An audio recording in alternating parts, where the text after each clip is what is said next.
I love the way the First Gen Lounge makes me feel. Because it creates a space where I belong. Where we're able to create community. The fact that it's a community. It's a safe place. It also gives me a place to understand different perspectives. The stories of these individuals prescribe transformational perspective. I receive encouragement, enlightenment, empowerment. And also serve as a catalyst to just keep going. Where we're able to be our true selves. I'm allowed to be an unapologetic first gen. And above all else, tell our story. And every episode is unique. I love it. I'm your host, Dr. Eve, and I'd like to welcome you to the First Gen Lounge. Welcome back. And if you are new, I just want to thank you for being here and for sharing this space. I hope that you enjoy and just come on back. So, by the time that you are hearing this, I have shared publicly that I've made yet another transition in my business. In all the years that I have been an entrepreneur, one thing that I feel, in my opinion, I feel differently than when I in a traditional space is the amount of change that's happening all of the time. And I think about some of the things that I'm doing and will do, and there are moments where I'm like, again, but again. So what I've shared at the time of this show is that my personal brand, Dr. Eve, will always be. I am, however, have made the choice to go ahead and really put my company, Evingerlean Worldwide, into the light. And by that, to lead with my company first.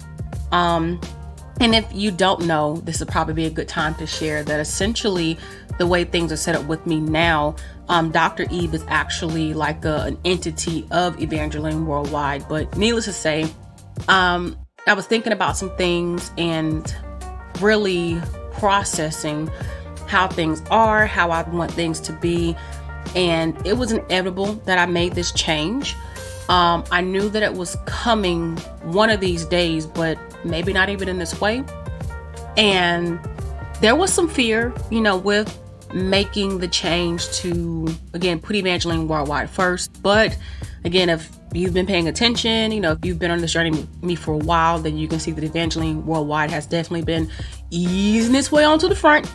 But back when I actually made the business name that a few years ago now, it was one of those things like, I think at that moment, I knew I was going to do something with this. I just didn't know what.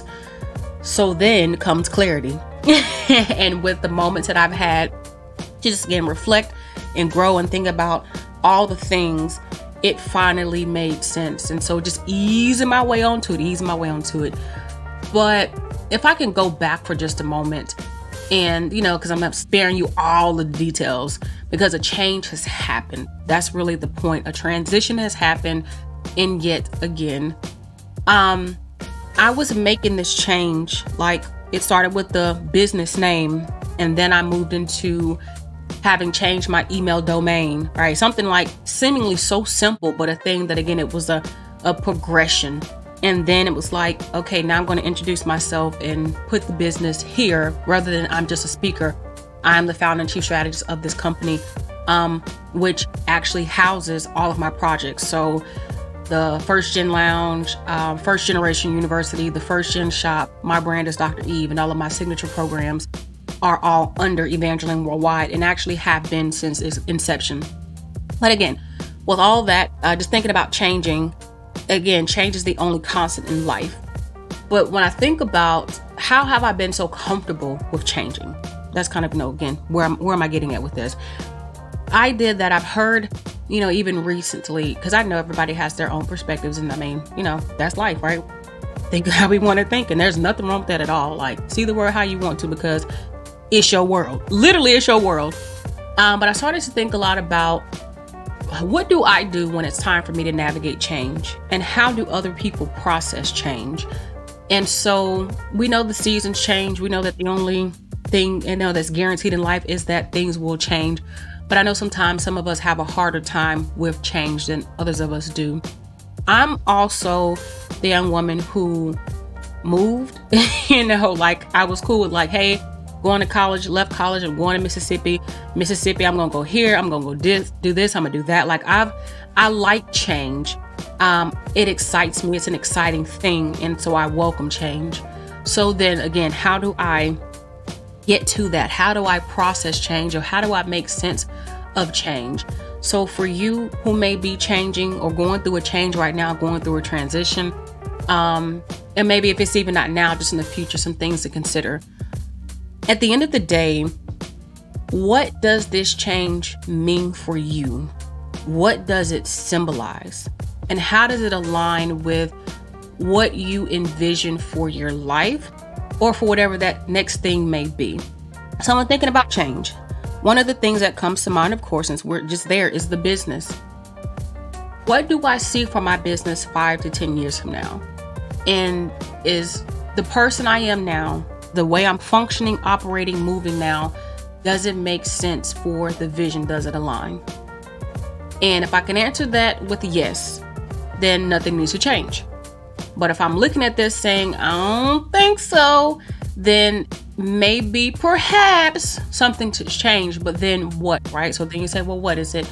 The structure, what is this thing that needs to change so much for me to get to the next? So for you, when you're thinking about change that's happening in your life, be it again that it's moving, or that you're trying to lose weight, or if it's even starting a business, or if it's trying to get through grad school, what is that thing for you that needs to change to get you to the goal that you have in mind? And we think about having goals, or we think about doing things in life, period. But I think one thing we should give more thought to is the process to getting to those things. Because something that I know, and I think that why do we have SMART goals? Because the SMART goals, it lays out the plan for said thing. But then when we think about things that are different than what we have, that requires change. So to even say, I want something different, then what's going to be different about you, or how you're approaching life or doing things to help you get to that goal? So thinking again about what you want for yourself, but also being brutally honest with yourself about the changes you're willing to make for the change you want to see. Bars. Sometimes I just get myself. But really, that's just real up. Okay, so we make it do words on the lounge, but straight up. Thinking about things where am I making the progress that I say I want to make, and yet I'm not willing to change to make that progress? So then do I really want that thing enough? Which leads me to point out, when you think about change or transitions of any kind, how badly do you want whatever the thing on the other side of that change looks like? Because if you don't want it bad enough, then of course it makes sense that you don't have the motivation to change things around and to do something different to get it. But that's where you have to be brutally honest with yourself about what you want.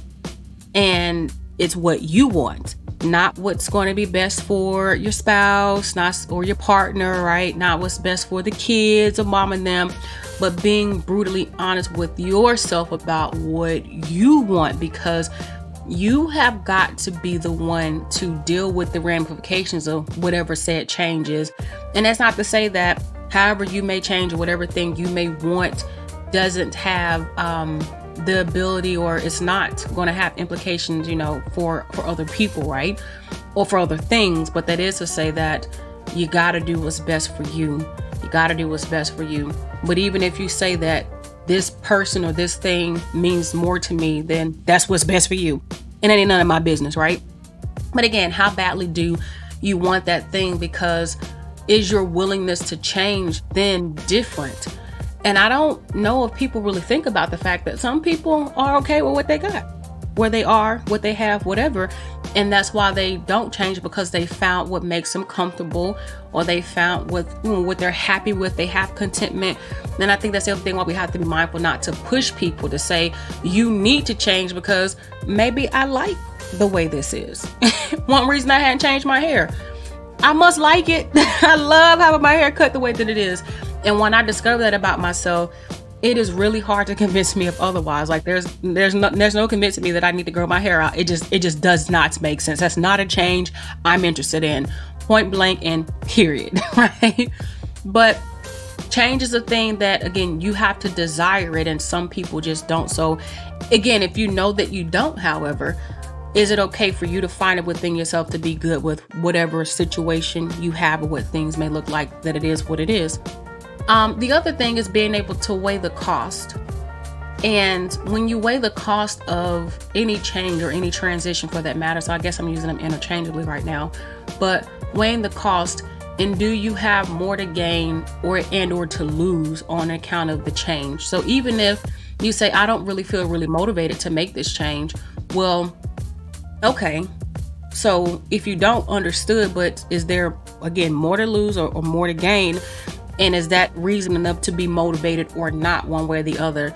Because I think sometimes we resist change because, again, it requires us to do something different, to show up different, to be something different, to, again, get to whatever that new thing may be. However, really taking the time to say, again, but is it worth it to me to have that thing, or to position myself for whatever I so desire? Then I think that can be a motivation or a driving force to help you do what you feel like you need to do. Because, again, going back to thinking about, should I really do this? Because it's a rebrand.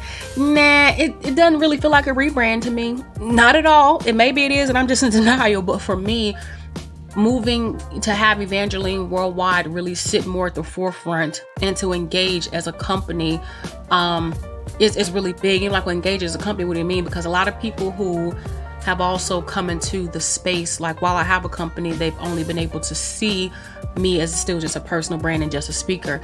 When I've evolved from that, and I evolved from that a while ago, but I also didn't really think much about how me putting the personal brand first was still getting in the way of that. So a part of it, to be very candid with you, was brand perception. And for me, realizing that to go where I want to go, I need to change how people are perceiving how they're working with me. And are they working with me as just a speaker, or are they working with my company? And I keep driving this home. I have a company, I've had a company, but when everything I've only presented has really been, myself as a personal brand, which there's strength in personal brands. Don't get me wrong about that. Absolutely there is. But I know that it's different for, again, some of the future projects and things that I want to do, that acting, shifting, structuring things differently was going to be tremendous for me. So that's what I'm going to say about that. And I'm gonna leave it there. If you want more details, enroll in one of my programs. So, shameless plug in myself. Okay. But really though, so just going back to just thinking about the change, I realized, like, for what I want, this makes sense. And while it may feel uncomfortable right now, my future self is going to thank myself right now for being able to have the vision, but do what's necessary to get there. And so the other thing is also giving yourself time to think through the changing or transition. I think sometimes we believe we have to rush to do something. I gotta rush, I gotta go fast, I gotta do this now, because we live in an age where you gotta keep up. You got to keep up. My sorority sister and I have this joke. You got to keep up with the Johnsons. And so just trying to keep up unnecessarily. But for any change that happens in our life, even if it's saying, I'm going to decide to date this person, or I'm going to get a tattoo, or I'm going to try a new diet plan, it requires us to be in a space of, this is new and I'm trying to figure it out, point blank, period. And so when you think about that, if you give yourself time to just sit with it and not have to feel rushed to say if or not this is a change that you want to make anyway, that's really, hey, that's it. And so sitting with it though gives you time to feel through it, to think through it, to just be with whatever that forthcoming change may be. Or sometimes you may be in the middle of a change and you just have to sit through that time of your life and just say, hey, things are changing and I'm working through it, and it's uncomfortable and it doesn't make sense, or it's scary, or it's all kind of things that I don't want it to be, but I'll be all right. I'll be fine. Right. And I'm just giving myself the time to not have to say I need to go left or right. Because I think there's so so much that's not appreciated in just sitting with things. And any of my friends can tell you when it comes to me and I'm making a decision about something, I will sit with it. And I'm like, give me a couple days, give me a couple hours, give me some time to really be with what I'm thinking and feeling about it. And you have some people argue that as an entrepreneur, that you should be ready to make a decision right now. But I guess that's my decision too, right? If I can't have time to think about something, then that means I need to say no. So, okay, knowing who you are, you got to know who you are. And so this change was one that, again, I've thought about and been thinking about for years. It's no wonder, Dr. Eve and Evingerlean Worldwide are federally registered trademarks. So even in thinking about something like that, it's been on my mind and how I wanted to position and how I wanted to move forward. It was just a matter of when. When would that be? When will I be comfortable enough? When will it make sense? And for me, clearly, it hasn't been a 1 week thing or a 1 month thing. Although when I had full clarity about what I needed to do, it was less than 2 weeks that I really buckled down and made all the changes I need to make. I'm gonna put it that way.